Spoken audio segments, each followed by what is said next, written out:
As a writer and geographer, I've traveled all over the world, visiting remote locations, documenting unique landscapes, and diving into the unknown. But nothing prepared me for the horrors I would face in the Great Smoky Mountains National Park. I first heard about the Smokies from fellow travelers, stories of strange occurrences, disappearing hikers, and eerie sounds that echoed through the foggy mornings. They dismissed it as superstition, but my curiosity got the best of me. I had to see it for myself. What's the worst that could happen in a national park, after all? I would quickly learn that there are worse things than being lost in the woods. I arrived alone, like I always do. There was something soothing about the isolation, the crisp mountain air mixing with the scent of pine and damp earth. The park stretched before me, its vastness both daunting and inviting. I had already prepared a detailed itinerary, maps, research, and notes filled with topographical sketches of the land. But none of that mattered. The moment I set foot in the Smokies, the land seemed to have a life of its own, as though it had been waiting for me. And in some twisted way, I had been drawn there, whether I liked it or not. The first night, I camped near an old trail I found on a map. It was tucked away from the usual tourist spots, a perfect location for solitude. The wind was quiet, and the moon barely peeked through the thick canopy of trees. That's when I started to hear it, the rustling sounds in the distance, almost too rhythmic to be made by animals. It wasn't the usual rustling of leaves or wind, no. This was deliberate, too controlled. And it wasn't just one sound. It felt as though the forest itself was moving. I tried to dismiss it as the wind, or perhaps the wind playing tricks on me. But then there was the whispering. Low, distant voices carried through the air, so faint that I couldn't make out the words, yet loud enough to stir something deep in my chest.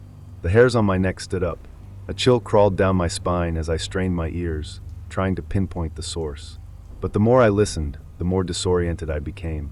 The following morning, the forest was thick with fog, cloaking the landscape in an eerie, suffocating silence.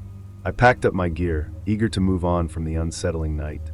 But as I walked deeper into the forest, something felt wrong. The trees towered above me, their shadows growing longer, and I began to realize that I had lost my sense of direction. I had studied these maps for months, yet now the landscape seemed unfamiliar, constantly shifting as though it didn't want me to leave. Panic began to set in. The map in my hand seemed useless as I retraced my steps, only to find myself deeper in the woods. The faint whispering from last night returned, louder now. I tried calling out to no one in particular, but my voice was swallowed by the vast expanse. I kept walking, stumbling over roots and rocks, my heart racing in my chest. Hours passed, then days. I lost track of time. At some point, I realized that I wasn't alone. I wasn't just lost in the woods. Something was watching me, something old, something ancient. It followed me from a distance, never showing itself but always there, just beyond the periphery of my vision. Sometimes I would hear footsteps behind me, heavy, deliberate, as though someone were walking in my exact footsteps, mirroring my movements. But whenever I turned around, the path would be empty. The air felt thick with a presence, and it wasn't the woods. It was something more. In a final desperate attempt, I tried to leave, heading for what I thought was the park's exit. But the further I walked, the more I realized that I was going in circles. The same trees, the same shadows, the same oppressive silence. I found no signs of human life, no trails, no markers. The land had swallowed me whole. By the time I was found, days later, weak and delirious, my body was covered in strange markings, almost like scratches, though I couldn't remember how I got them. I was disoriented, muttering about the forest and the things that followed me, but no one believed me. They thought it was just exhaustion, hunger, and exposure. But I knew the truth. The Smokies weren't just a park. They were a place of darkness, of things older than the trees themselves, and I had trespassed into their domain. I've tried to leave it behind, but the memories haunt me still. The whispering, the heavy footsteps, and the feeling that something is always watching, waiting for me to return. I don't know what I stumbled upon in the Great Smoky Mountains, but I regret ever stepping foot in that cursed place. The land doesn't forget, and neither do its inhabitants. I had always prided myself on being a seasoned traveler, a writer who thrived on the stories I could uncover through the lens of my camera and the ink of my pen. My travels had led me to places of cultural significance, to the craggy peaks of the Himalayas, the arid deserts of Morocco, and the quiet lakes of Scandinavia. I had walked the paths of ancient civilizations and explored dense forests that locals claimed were filled with spirits. But none of those places had intrigued me like the Great Smoky Mountains. As a geographer, I understood the natural forces that shaped these vast, sprawling mountains, the weather patterns, the soil, the flora and fauna. But there was something about this park that didn't fit neatly into my maps. This wasn't just a place defined by rivers and peaks. It was a place that had a life of its own, a sense of agency, as though it remembered things that had happened long before humans had ever set foot on its soil. The Smoky Mountains, straddling the border of Tennessee and North Carolina, were one of the oldest mountain ranges in the world. They were a place where time itself seemed to slow down. Thick forests, mist-covered valleys, and the air, thick with moisture and history, wrapped around me like a heavy blanket. The scent of damp earth mixed with the sharpness of pine and spruce. The air was alive with the buzzing of insects and the occasional rustle of creatures moving through the underbrush. It felt ancient, a place untouched by the modern world. But this wasn't just the geography of the park that pulled at me. It was something else, a feeling I couldn't quite place, but one that seemed to permeate the entire landscape. When I arrived, I was greeted by the usual park rangers, tourists milling about, eager to take in the views and snap pictures. But I could sense that beneath the surface, there was a tension. The locals, who I encountered in nearby towns, spoke with a kind of reverence when talking about the Smokies. And there was something unsettling in their eyes, a shadow they couldn't quite shake off. I spoke to a few hikers who had ventured into the park for a weekend trek. One man, a seasoned outdoorsman with a weathered face and stories of many trails, told me, "There's something about the Smokies. It's got a way of changing you. You might go in with one idea, but it'll leave you questioning everything you thought you knew." At the time, I dismissed it. Perhaps it was just the weight of the legends surrounding the park, the folklore, the whispered tales of ghosts and mysterious disappearances. But the more I listened, the more it felt like something was deeply wrong with the place. Even the park rangers had an air of unease about them. One evening, after I had been out for hours, I passed by a ranger station. The ranger there was a woman with sharp eyes and a quick smile. Her name was Janet, and she had been working in the park for over a decade. As we exchanged pleasantries, I couldn't help but notice how quickly her demeanor shifted when I mentioned I was planning on heading into the more remote areas of the park the next day. "Be careful," she said, her voice low. "You might think you're alone, but you're never alone in the Smokies." "Not really." I laughed it off, thinking she was just playing into the park's spooky reputation. But the warning stuck with me. That night, the weather shifted. The air grew thick and heavy, a storm hanging in the distance, ready to break. The clouds hung low in the sky, casting an eerie pall over the landscape. I set up camp near the trailhead, surrounded by trees that seemed to close in on me. There was something about the silence that struck me as odd. It wasn't the quiet of nature. Birds, insects, and the occasional rustle of the wind were absent. The air felt dead. I lit a small fire, hoping for comfort as the temperature began to drop. It wasn't long before I heard it, the whispering. It wasn't the wind that I knew. It was too deliberate, too human. Soft voices, hushed like distant murmurs, but with an unmistakable presence. I couldn't place the language, or even the tone, but I could feel it creeping under my skin.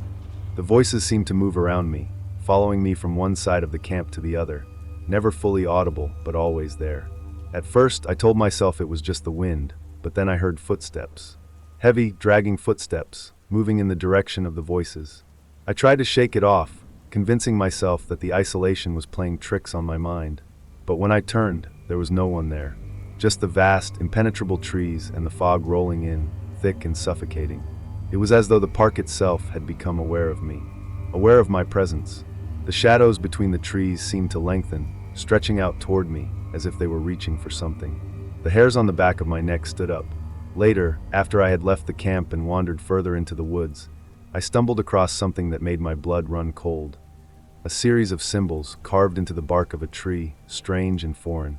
They weren't just random markings, they were deliberate, ancient. I tried to take a photo, but my camera malfunctioned as I snapped the shot, flashing, buzzing, then going black. The forest around me felt wrong, like it was pressing in on me, suffocating me. The deeper I ventured, the more I realized something was terribly off. The trees weren't just trees.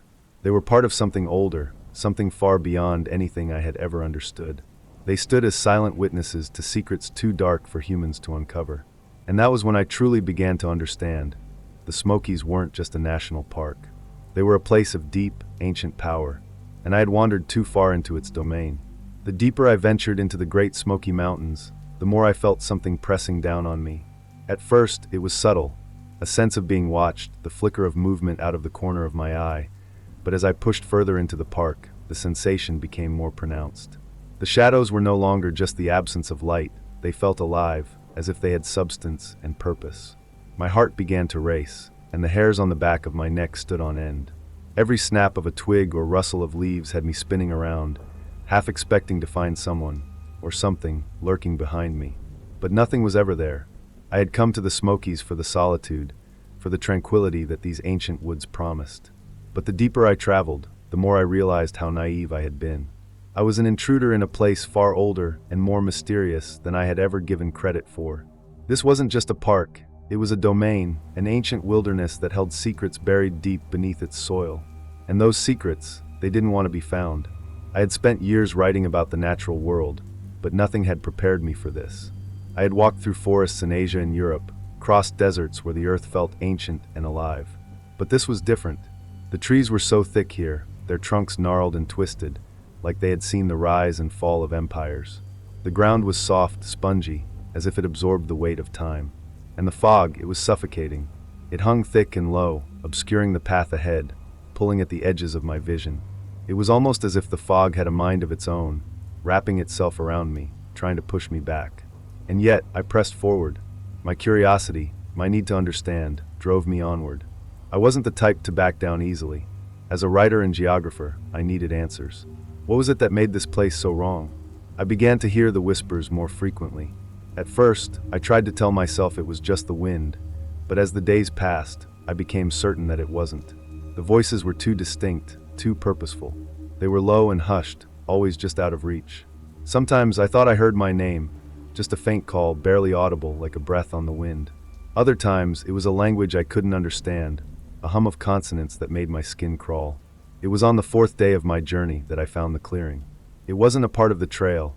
It was a hidden place, a secret grove tucked away among the dense trees. I had stumbled upon it by accident, but as soon as I stepped into the clearing, a sense of dread washed over me. There was something wrong about this place. The ground was too still, the air too thick. The trees surrounding the clearing stood like silent sentinels, their twisted branches reaching out as though to trap me inside. At the center of the clearing was a large stone altar, weathered and worn by centuries of exposure. It was etched with symbols, strange, cryptic marks that I had never seen before. My eyes traced the patterns, and my mind raced to make sense of them. They were old, ancient even. Some of them looked familiar, like the markings I had seen on the tree back at my camp, but these were far more intricate. They weren't just carvings, they were a language, an unspoken connection to something dark. I could feel it, the weight of history, of forgotten rituals, pressing down on me. I was about to step closer to the altar when I heard it, a low, rumbling growl. My heart skipped a beat. I froze, my breath caught in my throat. The growl was not animal, it was something deeper, more primal, like the earth itself was angry. It echoed through the trees, vibrating the ground beneath my feet. And then the fog rolled in. It wasn't the same mist that had clung to the trees before. This was different. It moved like a living thing, slithering across the ground, swallowing everything in its path. I took a step back, panic creeping into my chest. The whispers had stopped, replaced by an oppressive silence. The world felt too still, too quiet. The fog enveloped me, and I felt my feet give way beneath me. It wasn't the ground shifting, but something else, something unseen, pulling me down. I stumbled, trying to steady myself, but the fog was suffocating. It filled my lungs, burned my eyes, and wrapped around me like a shroud. I tried to move, but my legs wouldn't obey. I reached out, my hand flailing for something solid, but there was nothing but air, thick and choking. And then I saw it. In the distance, just beyond the fog, a figure emerged. It was tall, too tall for any human being. Its shape was shrouded in darkness, its outline shifting as though it were made of smoke. It moved toward me with slow, deliberate steps, its presence sending waves of fear crashing over me. My heart pounded in my chest as I tried to scream, but no sound came out. The figure came closer, and I could feel it now, a malevolent force radiating from it, an energy that seemed to draw me in. Every instinct screamed at me to run, but I couldn't move. My body was frozen, my mind screaming for escape, but my feet were rooted to the spot. The figure stepped closer still, and in its hollow black eyes, I saw the reflection of my own fear. That was when I understood. This wasn't just a haunting. This was something far worse. The Smokies weren't just hiding ancient secrets, they were alive with them. It had been waiting for me, for someone like me. The park had drawn me in, lured me with the promise of mystery, but now it was revealing its true nature. The Smokies were not a place for visitors, they were a place for sacrifice. As I stumbled back from the figure in the fog, the world around me twisted further, unraveling in ways I couldn't comprehend. My sense of reality seemed to bend, as though the very fabric of time and space was being manipulated. I tried to clear my head, but my thoughts were fragmented, scattered like leaves in the wind. There were too many things happening at once, and the deeper I went, the more I realized that the Smoky Mountains weren't just a place of supernatural occurrences. They were an enigma of contradictions, a place that thrived on paradoxes. The first of these contradictions came in the form of a fellow traveler, a woman named Sarah. I had encountered her a few days earlier at a trailhead. She was an archaeologist, working on a project related to the early settlers of the region, or so she claimed. We had exchanged pleasantries, and despite the fact that her focus seemed to be entirely on the historical aspects of the mountains, there was something off about her. She had a way of looking at the landscape that felt too calculating, too observant. It wasn't the curiosity of an academic, it was the cold calculation of someone who was looking for something more. I'd brushed off the feeling at the time, assuming she was just another researcher with an overly intense fascination for old bones and forgotten relics. But now, in the midst of the fog and the dark, I couldn't shake the feeling that Sarah knew more about these mountains than she was letting on. The way she spoke about the park, her references to local legends, her knowledge of its hidden corners, everything felt too precise, too rehearsed. I wasn't the only one in the park that day, though. As I wandered deeper into the woods, trying to escape the choking fog, I encountered several hikers and campers. Some looked lost, others simply indifferent to the ominous atmosphere. But there was one man who stood out among them, an old, weathered man with a rough beard and tattered clothes. He was sitting by the side of the trail, his eyes fixed on the ground as if he were in some sort of trance. I approached cautiously, unsure whether to disturb him, but he looked up at me as I neared. "You're not from around here, are you?" His voice was raspy, as though he hadn't spoken in years. "No, I'm just passing through," I answered. His eyes bore into mine with an intensity that unnerved me. "Be careful," he muttered, his gaze darting nervously around the woods. "This place isn't just trees and rocks. It's alive, and it doesn't like strangers." I paused, unsure of how to respond. Was this just a rambling old man lost in his delusions, or did he know something I didn't? The man continued, his voice low and urgent. "You're not the first to come looking for answers, and you won't be the last. But this park, it doesn't forgive those who pry too deeply." His words hung in the air, thick with warning, but before I could ask more, he turned away abruptly, retreating into the forest like a shadow. I stood there, stunned by the encounter, the weight of his words sinking in. Who was he? What did he know? But the deeper I went, the more these strange occurrences multiplied. As I ventured through the fog-laden trails, I began to encounter more and more evidence of others who had come before me. Some who had disappeared entirely, and others who had left behind only cryptic marks, carvings, and traces of their presence. It wasn't just the eerie sense of being watched or the oppressive silence that unsettled me. It was the undeniable fact that the mountains seemed to be collecting them. Their legacies, their stories, their remnants were absorbed into the landscape itself, as though the park was not simply a backdrop, but a participant in something larger, more sinister. Then there was the strange, unnerving reoccurrence of symbols that matched those on the altar I had found earlier. They began to appear everywhere. On the trees, carved into rocks, even scratched into the ground. At first, I thought I was seeing things, but as time went on, I couldn't ignore it any longer. These markings were real, and they were growing in number. It was as though something, or someone was trying to send a message, guiding me or perhaps warning me. But the biggest and most unsettling complexity lay in the shifting nature of the fog itself. It wasn't just a natural phenomenon. It felt deliberate. It moved like an intelligent being, pushing me into certain areas, corralling me toward places I had no intention of going. The fog felt like a predator, and I the prey.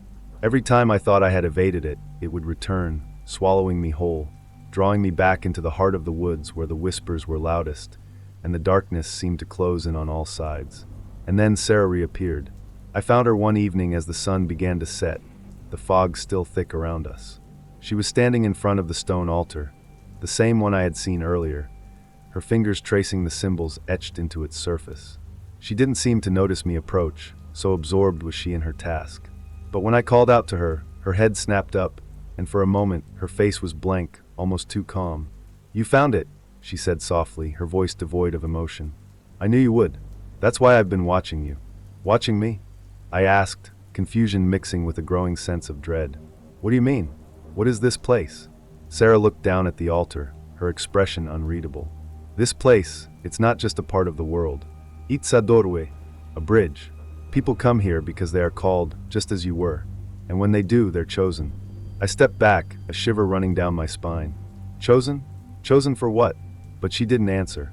Instead, she turned away from me, as if I no longer mattered, and stepped into the thickening fog.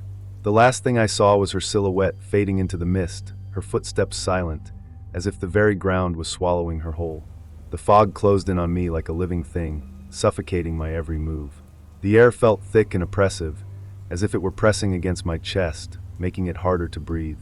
I tried to shake the feeling of being watched, but the more I tried, the more intense it became. It was as if the Smoky Mountains had decided to claim me, to bind me to its ancient secrets, and I had unwittingly crossed a line that should never have been crossed. I wandered through the fog, trying to retrace my steps, hoping to find something familiar, but the more I walked, the less I recognized the terrain. The trees looked different now, their twisted shapes almost unnatural, their branches reaching out like gnarled hands, grasping for me. The trail had disappeared, swallowed up by the shifting mist. It was as though the park itself had swallowed me whole, trapping me in a labyrinth of its own making. My mind was beginning to unravel. Sarah's cryptic words echoed in my mind, but they were soon drowned out by the growing sense of dread that clawed at my insides. Asterisk chosen. Chosen for what? Asterisk what did she mean by that? And why had she vanished into the fog without another word? I should have followed her. I should have demanded answers. But something deep inside told me that it was too late for that now. That's when I heard it, the faint sound of footsteps behind me. At first, I thought it was just my imagination, but the sound grew louder, closer. Someone was following me, someone who moved with purpose, their steps deliberate, as if they knew exactly where I was going. Or perhaps where I was supposed to go. I turned around, but there was no one there. The fog had swallowed everything, and the trail behind me was as empty as the one ahead.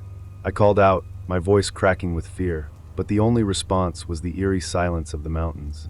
The footsteps continued, though just beyond my reach, like an invisible presence stalking me. Every now and then, I caught a glimpse of movement in the mist, a shadow flitting between the trees just out of sight. I felt a cold chill run down my spine. The realization hit me like a blow to the gut. I wasn't alone. Not truly. The park wasn't just a place, it was alive. And whatever force inhabited these mountains, it was drawing me deeper into its grasp.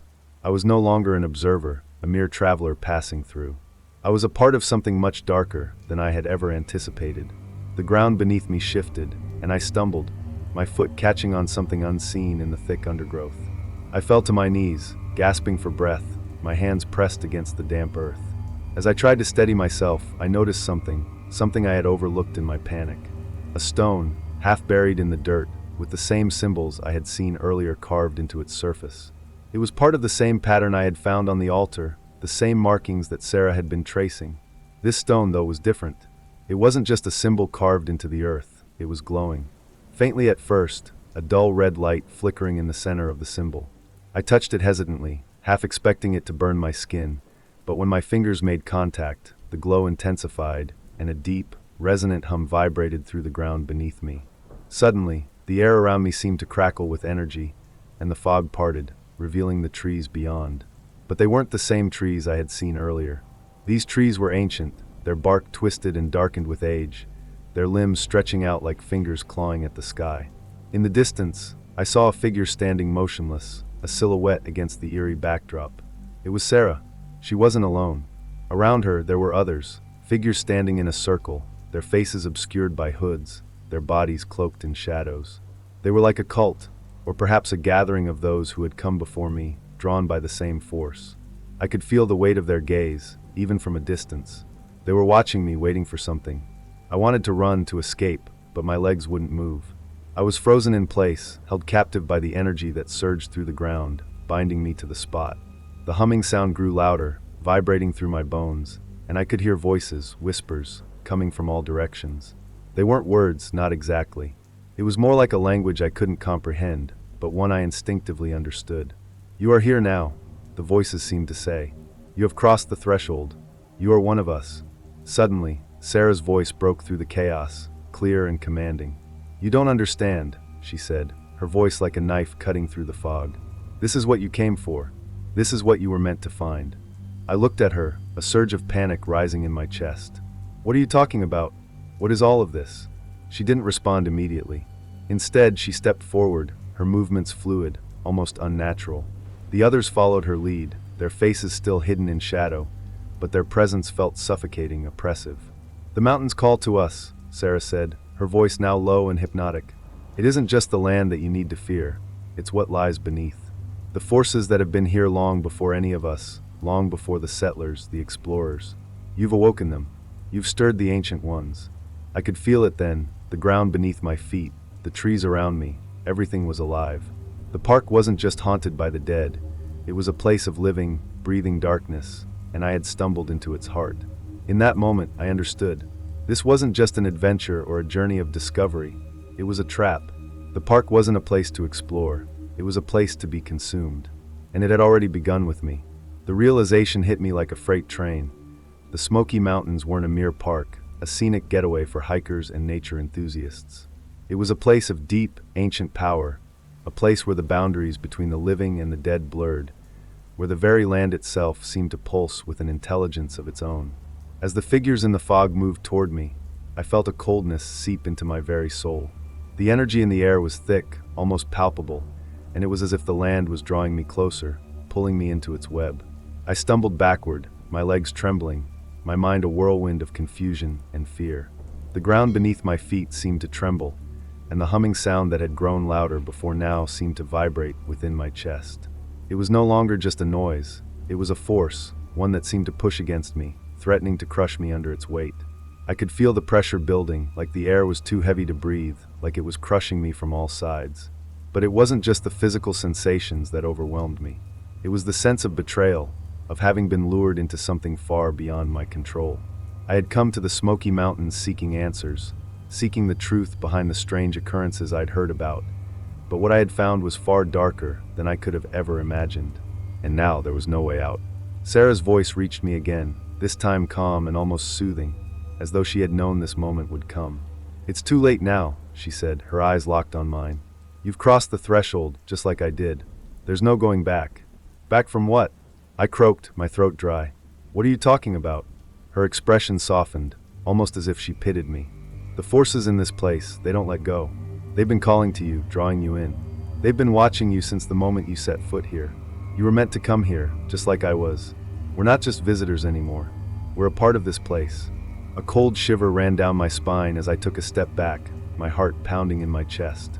The fog was closing in again, thicker now, like a living presence, obscuring my vision. The figures in the mist were still approaching, and despite their slow pace, I could sense that they were not in any hurry. They had all the time in the world. "I didn't ask for this," I muttered, the words slipping from my lips before I could stop them. "I just wanted to understand. I just wanted to explore." "You were never meant to understand," Sarah said, her voice quieter now, almost melancholic. "None of us are. The land chooses who it claims, and the rest, well, the rest are just lost." I looked around, hoping for some sort of escape, some way to break free from the invisible grip the mountains had on me. But there was no way out. The trees, the fog, the shadows, they all seemed to be closing in, tightening their hold on me.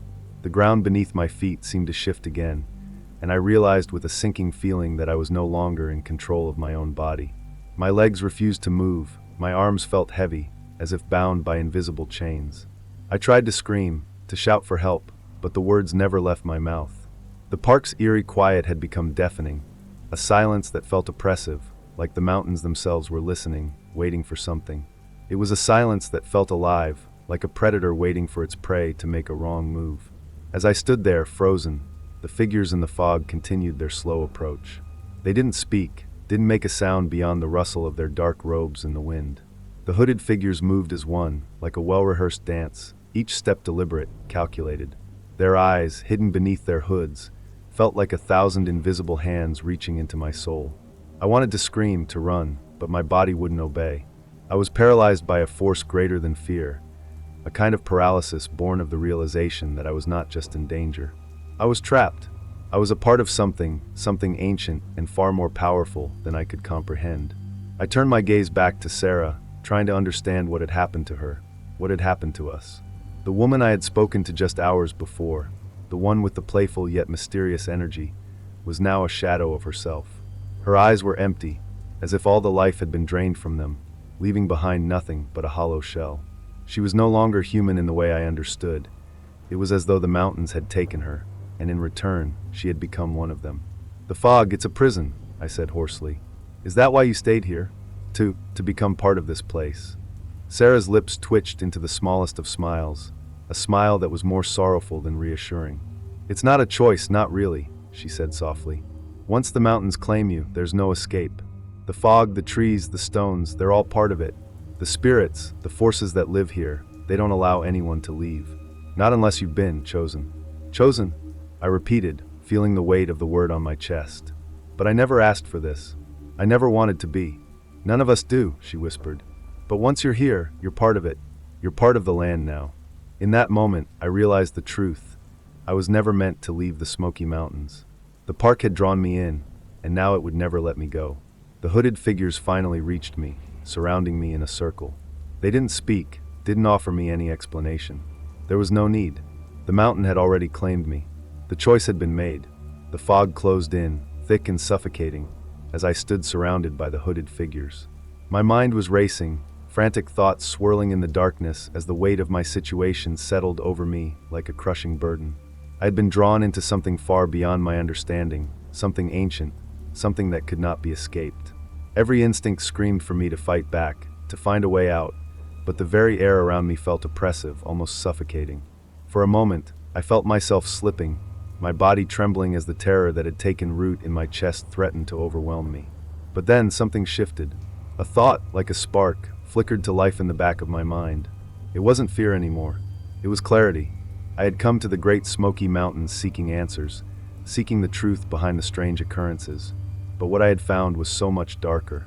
And now, standing here, suffocated by the fog, surrounded by the forces of the mountain, I realized something else. I couldn't let this place take me. I had to fight. I had to break free, no matter the cost.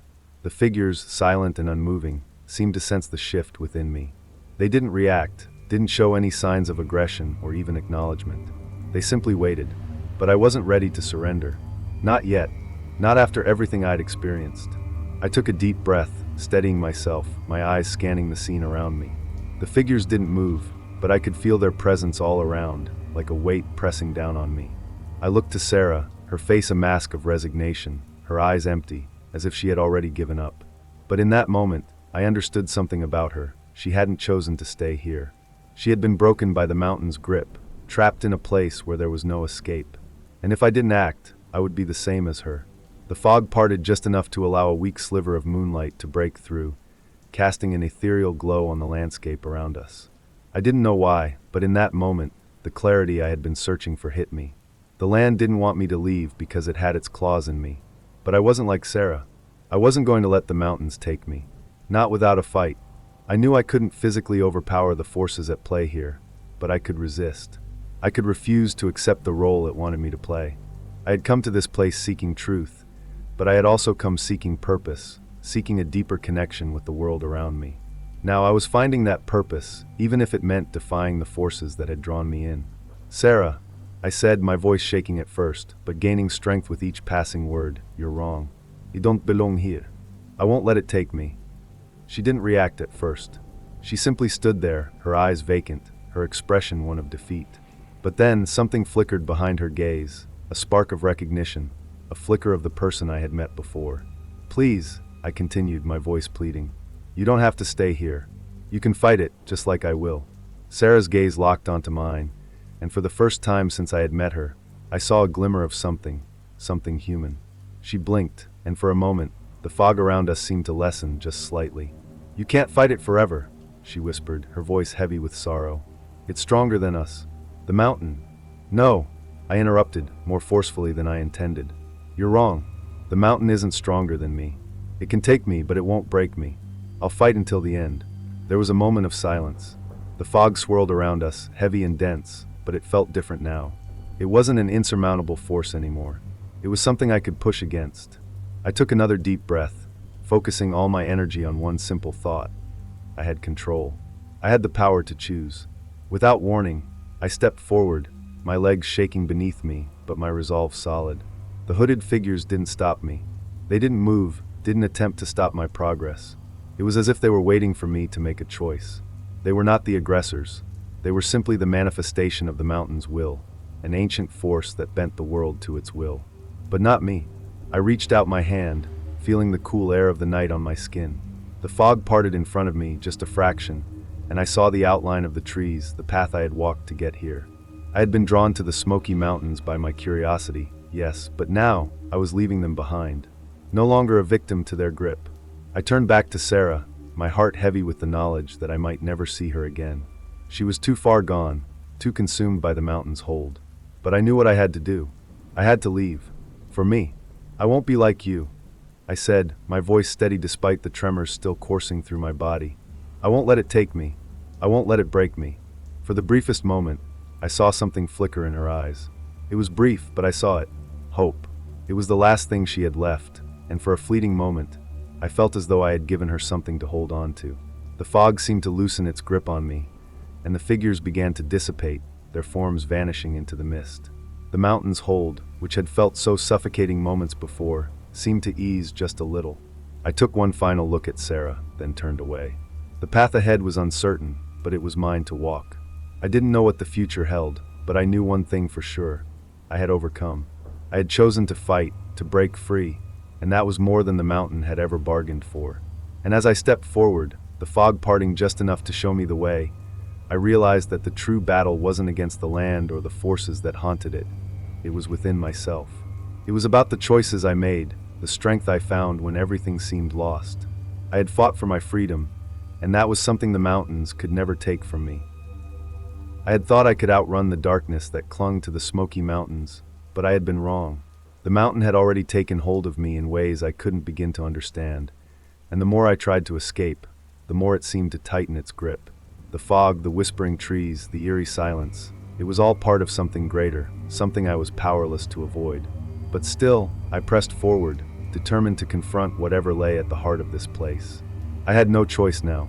The stakes were too high.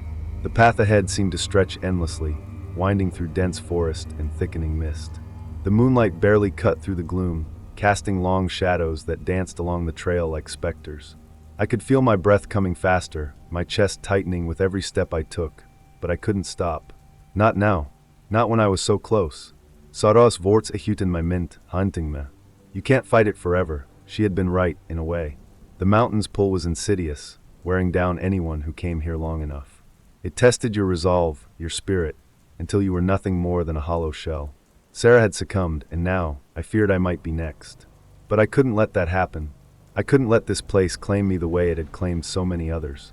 The memories of the figures, those hooded shapes that had surrounded me earlier, haunted my every thought. Their presence was an enigma, a force so ancient and unknowable that it defied all logic. They were not human. They weren't even alive in the conventional sense. They were something else, something that had existed long before people like me ever set foot on these lands. And yet, they had not stopped me. In fact, they had stepped aside as I pushed forward, as though they were waiting for me to make my choice. It was as if they knew that I wasn't going to go down without a fight. But what kind of fight was I preparing for? What could I possibly do to defeat an ancient force like this? As I walked, I tried to ground myself in the present moment, reminding myself why I had come here in the first place. My passion for writing, my thirst for knowledge, my desire to understand the unexplained, it was all still with me. But now, that desire had become a battle for survival. The curiosity that had led me to these mountains, to the mysteries within, had also bound me to them in ways I couldn't fully comprehend. The trees around me seemed to close in, their branches twisting like dark arms reaching out to grab me. The fog thickened again, blurring my vision, making it harder to see the path ahead. But in that haze, I saw something, a flicker of movement just beyond the trees. A shadow. At first, I thought it was just my imagination, a product of the exhaustion and fear that gnawed at my mind. But as I approached, the figure became clearer. A woman, or what had once been a woman. Her form was translucent, ghostly, her face gaunt and pale. She stood motionless, her hair whipping around her face in the wind, as though it were a part of the fog itself. I froze, my heart hammering in my chest. This wasn't just any ghost. It was something else, something far darker. I stepped closer, my feet crunching on the wet earth beneath me. The woman didn't move, but her eyes, the hollow black eyes, turned to meet mine. There was something in those eyes that sent a chill down my spine. It wasn't fear or sorrow or even anger. It was emptiness, a deep, consuming emptiness that seemed to swallow everything in its path. The silence between us stretched out, and I could feel the weight of the moment, the weight of the decision I had to make. Should I run? Should I try to escape before it was too late? Or was this a part of the test, a final trial before I could break free? I didn't know the answers, but one thing was clear. I couldn't let fear control me. I had come too far to turn back now. Taking a deep breath, I stepped forward, my voice trembling as I spoke into the eerie quiet. "What do you want from me?" I asked, the words heavy with a mixture of dread and defiance. I was fully aware that whatever I was speaking to was not human, but the question still slipped from my mouth. The woman didn't respond. She just stood there, motionless, her hollow eyes staring into mine, as though waiting for something, perhaps for me to make the next move. She was a reflection of everything I had been fighting. The terror, the uncertainty, the unknown. But I wasn't going to be like Sarah. I wasn't going to succumb to whatever dark force was behind this. I had been brought here by my own curiosity, and now it was time to face the consequences of that curiosity. I had been given a choice, and I would make it, no matter the cost. Without another word, I turned and pushed forward, ignoring the strange woman's gaze that followed me from behind. Every part of my being screamed for me to run, to leave this place, but I didn't stop. I couldn't. The only way out was through. The fog began to dissipate as I moved further into the woods, and I saw a faint light in the distance, just beyond the trees, flickering like a distant beacon. It was a light I hadn't seen before, and it beckoned to me like a promise. But I knew the truth. It wasn't a beacon of hope. It was a trap, and I was walking straight into it. But at least I was walking. At least I was moving forward. And with each step, I felt something inside me shift, something that had been dormant within me for so long, strength. I wasn't helpless anymore. I wasn't a passive participant in this story. I was the one writing it now. And as I approached the light, I realized the truth. The mountain had been testing me all along. But it had underestimated me. It had underestimated my will to survive, my desire to break free. The end was coming, and it would be my choice how it would unfold. The light ahead grew brighter as I continued my march through the dense, foggy forest, each step a mix of dread and determination. It wasn't the comforting glow of a campfire or the soft radiance of the moon. It was cold, harsh, and unnatural, casting long shadows that seemed to crawl along the ground. The light flickered, like a candle on the verge of going out, and every time it flickered, I felt something inside me, something primal, stir in response. I wasn't sure what was drawing me forward anymore. It wasn't curiosity. It wasn't the hope of escaping the mountain's curse. No, I was walking because I had to. There was no going back now. Every breath I took seemed to draw me deeper into whatever nightmare awaited at the end of this path. The trees around me twisted unnaturally, their branches reaching out like gnarled fingers, their dark silhouettes stretching toward the sky. The ground beneath my feet was uneven and slick with moisture, each step sending a small ripple of unease through my body. As I neared the light, a sharp coldness in the air seemed to cling to my skin, sinking deep into my bones. And then I saw it. There, at the heart of the forest clearing, stood an altar. It was made of rough stone, old and weathered, covered in moss and lichen, but it was unmistakable. The center of the clearing, bathed in the eerie light, seemed to hum with an otherworldly energy. Atop the altar, a dark shape lay, obscured by shadows. I couldn't make out what it was, but I could feel its presence. It was as though the entire forest was holding its breath. I hesitated. I had read stories of places like this, where people ventured in and never returned, where things older than time itself lingered, waiting for the unwary to make their fatal mistake. And yet, I couldn't turn away. It was as if the mountain was calling me, urging me to come closer, to see what lay hidden beneath the veil of this twisted place. A soft, wet crunch underfoot snapped me from my trance. I looked down to see something dark and sticky coating the ground, just beside my foot. A patch of blood, but it wasn't fresh. It was old, dried, and caked into the earth. I knelt down, feeling a cold knot form in my stomach as I traced my fingers over the sticky substance. My mind raced, scrambling for any explanation, any rational thought that could save me from the horror that was unfolding. Bat nankame. I stood up quickly, my heart pounding, and turned to face the altar again. The air thickened, as if the entire forest had closed in on me. And then I heard it, a voice.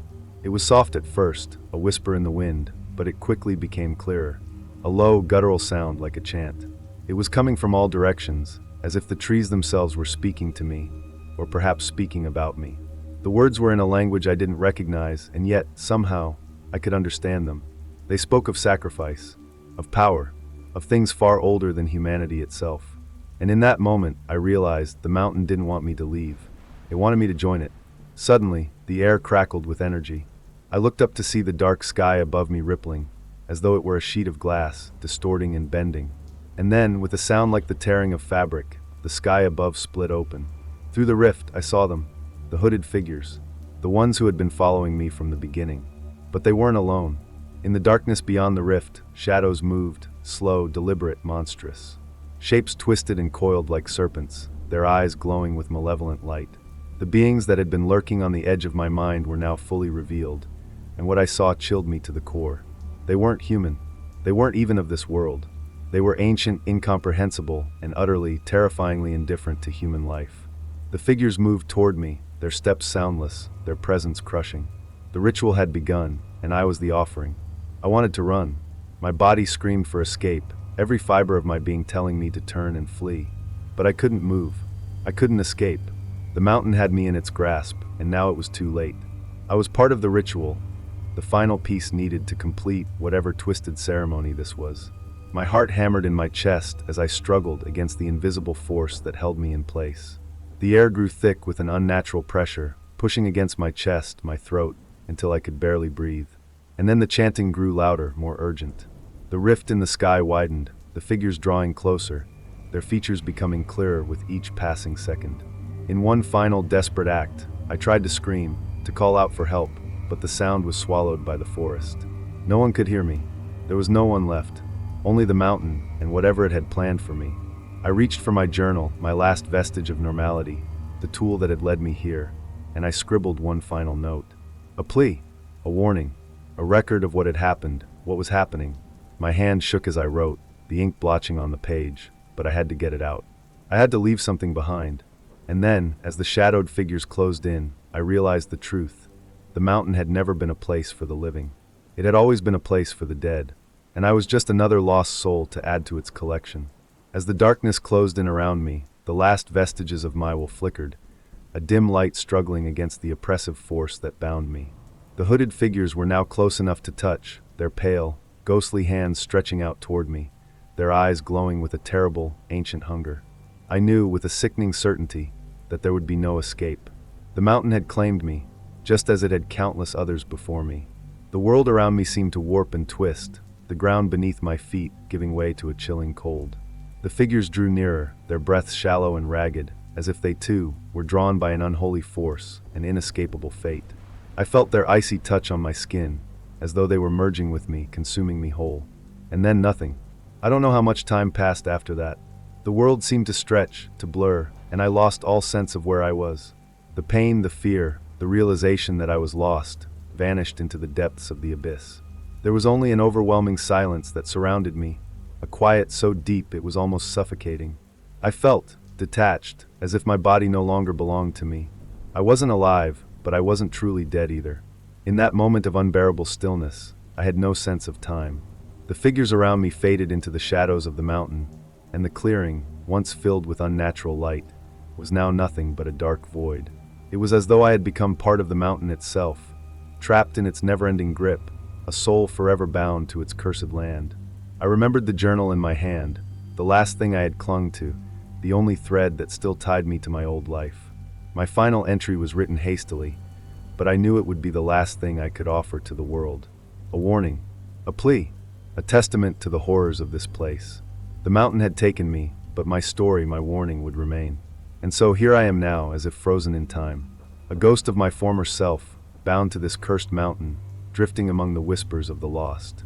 There is no escape, no hope, only the chilling certainty that, like so many others before me, I will remain here forever, a nameless soul, lost within the labyrinth of the great Smoky Mountains. I sometimes wonder if anyone will ever find my journal. Perhaps someone will read it and remember me, remember the warning I left behind. But I know that, Even if they do, they will never understand. Not until they too come to this place, hear the whispers, and feel the mountain's grip tighten around their chest. It's over for me. The mountain has claimed its prize. But I hope that my story reaches you in time, that you might stay away. The Great Smoky Mountains are not what they seem. There is something far darker hidden within them, something ancient, something that feeds on the souls of those who wander too close. Do not make the mistake I did. Do not venture into its depths, for once the mountain calls, there is no escape.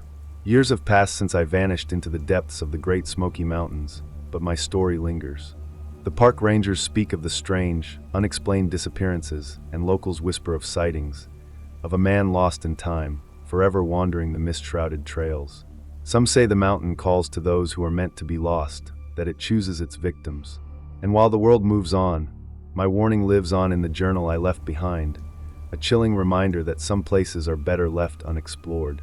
The mountain still waits, hungry, patient, for the next soul to claim. If you've made it this far, you've already felt the eerie pull of the Great Smoky Mountains. But do not let curiosity be your downfall. Share this warning with others. If you've been to the park or plan to go, stay alert. Something watches from the shadows. Please take this story as a lesson, not a thrill. The mountain doesn't let go easily. If you found this unsettling, imagine the dangers lurking there in silence. Don't forget to like, comment, and share. And if you're brave enough, click on the next video to hear more stories of the unexplained.